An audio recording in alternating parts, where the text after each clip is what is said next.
maybe the only player on second place. Magnus Not Carlsen sure. proving that he can once again run down the stairs. Some fitness for Magnus as well. Yeah, it's not so easy to always go up there to the VIP lounge. And red socks, if I'm not mistaken. Not the basketball ones this time? Looks like he has red socks. Not sure.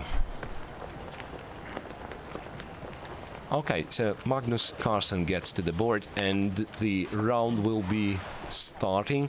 It's round number 16. 16. So this one, 2 more, and then we have a break, right? Before Basically, the players have a break.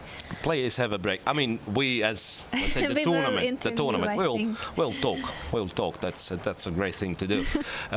So they have a break before final 3 rounds and final 2 rounds for the ladies.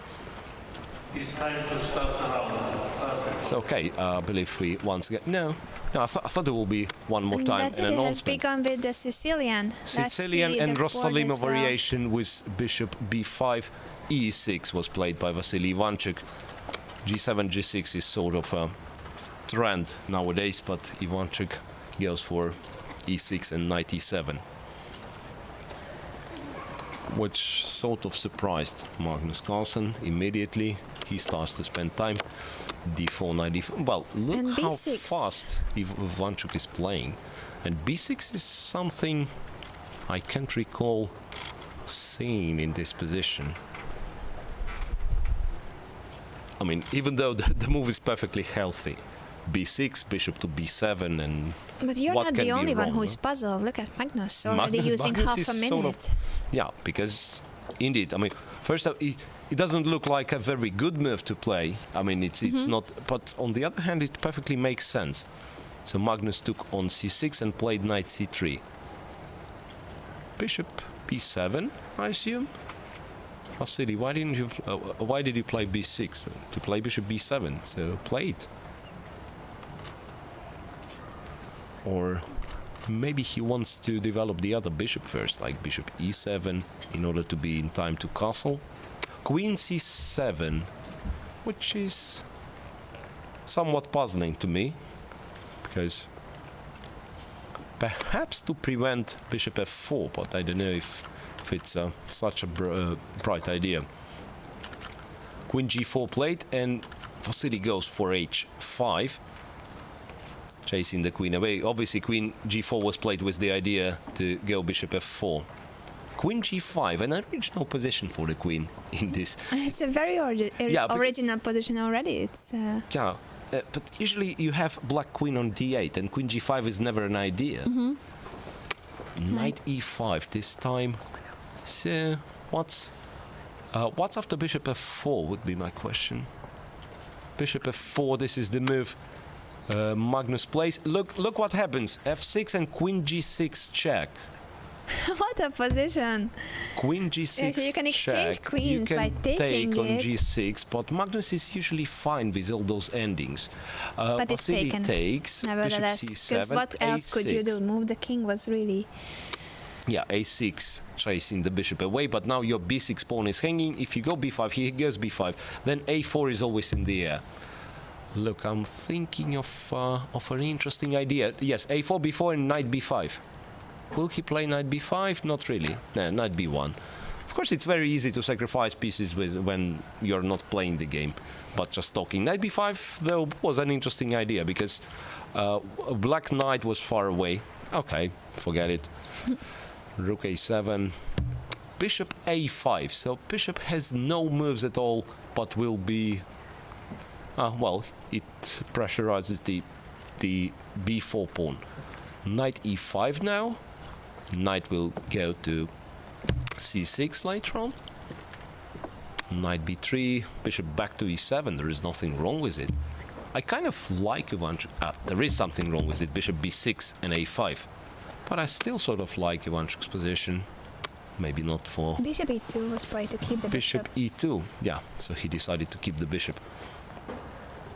Vassily had a chance though to take on g5. Look at that. g5 to stop f4. That's a logical one. So he grabs Yes, some you space. keep the e5 spot for the Yeah. knight.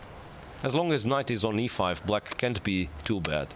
bishop to b7, then bishop to c6 later on in some F3 positions. against the b7 bishop and strengthening the pawn, of course. Rook to c8. So a pressure on c2 applied. Rook d2. It's such a typical Sicilian position, isn't it? Yeah, absolutely. So h4. I mean, if you don't have... Okay, king f7 looks like a useful move and probably is a useful move. Rook c6. Trying to... Well, perhaps provoke a5 so that there will be no knight a5. Magnus decides otherwise. He plays bishop knight A5 option. Right, he plays bishop e3 and he wants to play knight a5. Right now, basically. Right now, on the next move. Bishop d8 doesn't look like a healthy move. You can play it. Bishop c8. Bishop c8, which is sort of weird, to be honest, because one more knight a5. Does knight a5 win an exchange? Or there is a tactical point? No, king f1. Knight a5, bishop c5, those little intermediate moves. And that's why king f1. Now That's why knight king a5 f1. is a threat.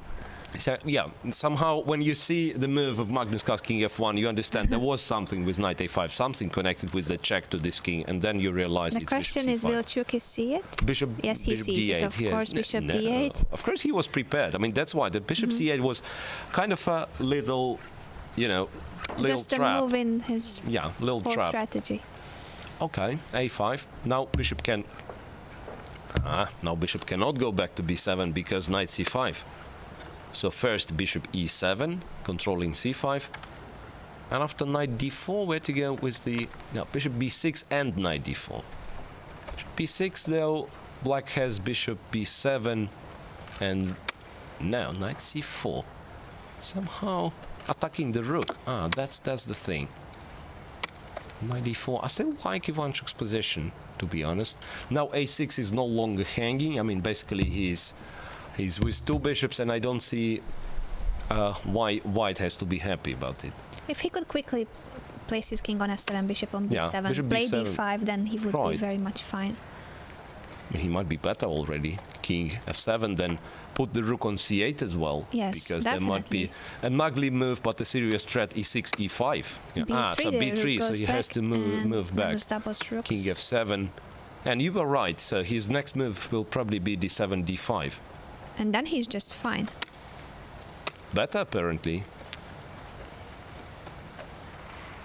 Because white still has this backward pawn on c2. So bishop takes d5. Yeah, pair of bishops, weakness on c2 for white. Yeah, well, the thing is that as long as the knight is there, there are Yeah. always forks. Ivanchuk is not very good on time. Knight f5. Look at the knight going to f5. Knight f5.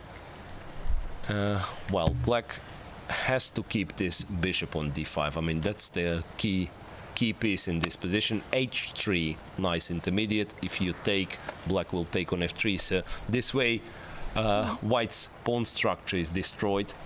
Yes, So you I can't think move the this g is pawn. something h3 is a very nice touch. Magnus Knight must have e7, missed king this. e7. He's not even in rush. Rook c3. Was it missed by Magnus Carlsen? Because now it looks like Ivanchuk is pretty much in control of the game. Rook f2. Yeah, look now at Magnus's face, Vassily shaking can his take. head. Now Chucky can take, or bring the rook first. Rook c8 is a powerful move. Look how- Attacking c2. Yeah, all f3 the is black already pieces hanging. are so active. Yeah, right. And now in some positions it might be that even with exchange of all rooks, black will be winning because too many pawns fall. Yeah, the g4 pawn is also on light squares. I'm afraid Magnus is lost. King e1. Chucky goes back to c3. Bishop d4. That was a blunder. That was a blunder. Rook d2 and e5. Oh. Yeah, so but Ivanchuk now- blundered. Now I'm not yes. sure if he's winning. Takes And the c2. Well, Well, h3, still. it's c2. And if you protect, it's rook c3. Rook c3. yes. Right, rook c3. He must be still close to a winning position. Must be still close to a winning position. You cannot exchange with white, I believe. And if you go back, then it's rook e3. 10 seconds for the world champion. He takes on takes. c3. He takes on c3. No, this must be just winning. This must be just winning. He calculated that he goes, but Yeah, isn't right. this This is a tricky move because he's gonna have f5. He's gonna have f5, king e3, f5 now. Takes. No, now black is simply And winning. Magnus resigns. Magnus resigns. What a game! What a game by Vassily Ivanchuk. And he runs away from the board to check what other guys are playing. What a determined person he is. Why did Magnus take on c3? Well, I don't know. And that's Kind a of handshake panicked. on board 3. And Hikaru Nakamura has Wins beaten again. Lenya Dominguez. I wonder what happened in Karyakin's game. Can you please find out? Karyakin has beaten Mamedyarov. So Karyakin With the black wins pieces. against Mamedyarov with the black pieces. Oh, well, if we have a pause, we'll check. Well, Fishy Island with white against Mikhail Mchidlishvili. It's a draw against another Georgian player. And I think immediately someone said that Mchidlishvili could win the game, Yes, right? Because that's he's a really there was bad feeling when you're. yeah there was told. someone I'm not sure who the guy was, but that was pointed out It's somewhere. Pancelai and Tomaszewski. Right. Yeah, but who's the guy explaining this? Yeah, here it's Alexander Morysenko from Ukraine with the white pieces, and I'm not sure who is the Then player with let's the see black pieces. the board, but I board will number try to 28. Count what happened here, because Magnus was on 12 points, And lost remains to on 12 Ivanchuk, points. who goes up to 11. Karyakin wins, catches so it's Magnus. 12. Yeah, it's 12 Joint for lead. both Karyakin and Magnus Carlsen. And Nakamura is half a point behind them, so it's Magnus Carlsen and Sergei Karyakin leading with 12 points, and Nakamura is just behind them on 11.5. I wonder what There the other must be players some have other- played. I don't think so, because Dubov didn't win. And there were no other players. Bosiocic was on 10.5, but he lost to Morozevich, so Okay. basically that's it. Wow. I'm wondering what has happened in Mamedyarov's game. I'm just checking quickly. Yes, maybe we can